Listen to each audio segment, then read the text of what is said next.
STRIEBIG also has digital measuring available for the y-axis, which is monitoring the position of the saw head as you move it up and down the beam. So positioning the saw head for a horizontal rip cut.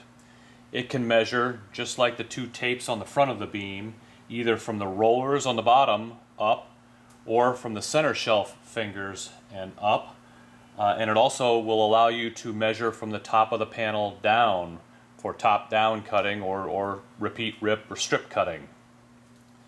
The small icon on the left side of the screen indicates whether it's measuring from the rollers or from the center shelf. You see it's in the lower left-hand part of the screen now, which indicates it's from the rollers. If I want to move up from the center shelf, I press this button here, and the icon moves up to the upper part of the screen and tells me that I'm measuring now from the center shelf up.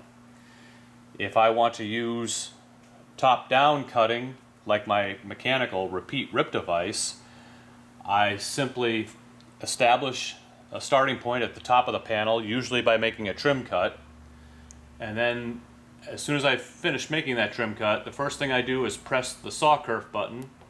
It pulls up the kerf of my saw blade, in this case 1/8 of an inch, and from there I unlock my saw head, move down through 0 and count negative to the dimension that I want, and lock my saw head in. If I want to make a 2-inch cut, there I'm at 2 inches. Go ahead and make my cut. If I want to make another one, I simply press the saw kerf button again to compensate for my saw kerf, but the finished parts that come off the saw will be what I have set, in this case 2 inches.